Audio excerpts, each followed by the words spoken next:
Medusa, I finally understand. Medusa, I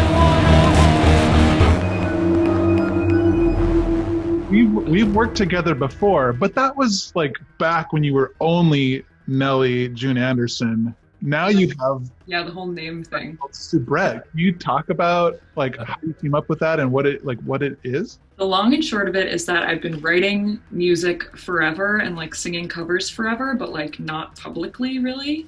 And so I wanted to have a different name to just really delineate that for myself, like me working on my singer-songwriter stuff and me singing more contemporary music, as opposed to like Nelle June Anderson, which is like opera and acting stuff. I came up with the name because soubrette is like an archetype from opera and plays and things like that.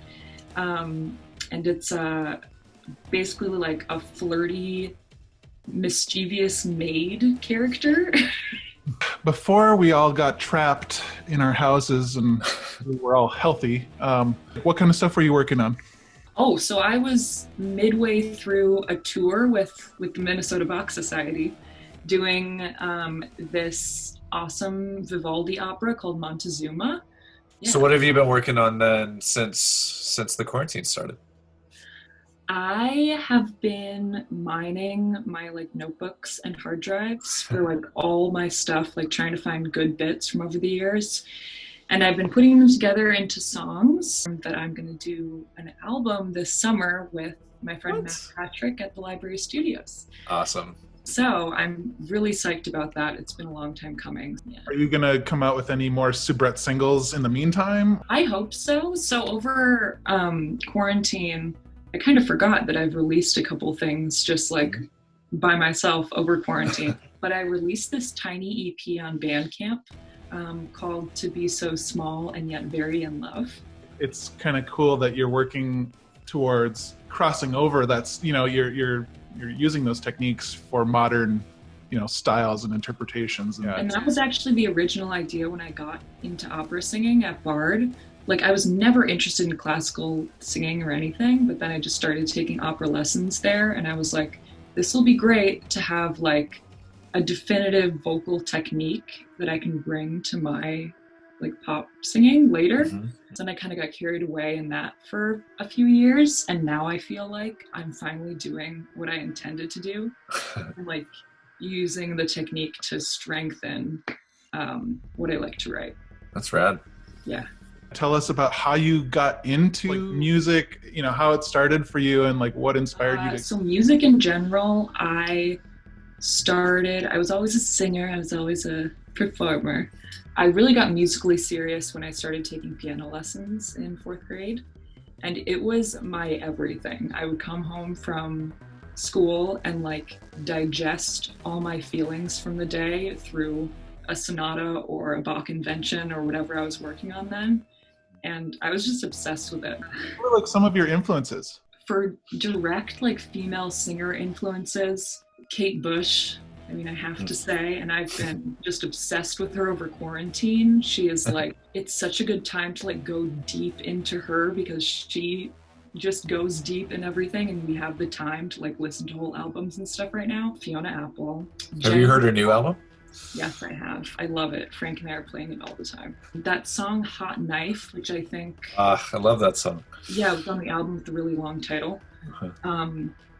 That was part of what inspired me to do the kind of Hawkett-y EP too. Because I love that self-harmonizing, a billion voices type thing. This song in particular on the album, like we kind of sent it to you and we were like, we have this weird song. And you kind of brought a lot of your own creativity to the song. Do you want to kind of talk about some of the stuff that, because you sent us kind of how you were thinking about the song and how you sang it? Right. It's called Medusa.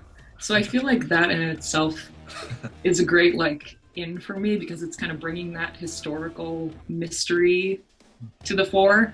Yeah. But it's like more of a kind of electronic metal feel.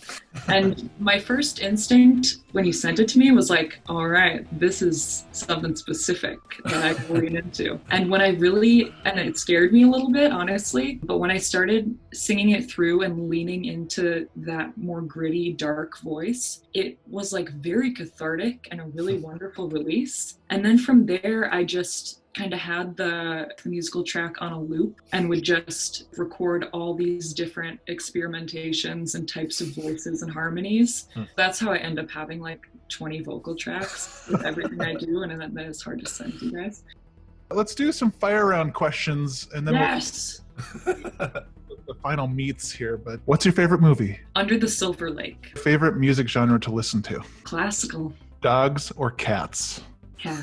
Have you ever broken a bone? I broke my wrist when I was small. Tacos or hamburgers? Hamburgers. You have a favorite performance memory? My senior year at Bard, I got to sing this amazing aria where I have these balloons as boobs, and I got to sing with the American Symphony Orchestra, and it was the best thing ever. Your scariest performance memory? I really loved karate and was really into it. As I was testing for my new karate belt, I was like too embarrassed to ask her to the bathroom, and I peed myself.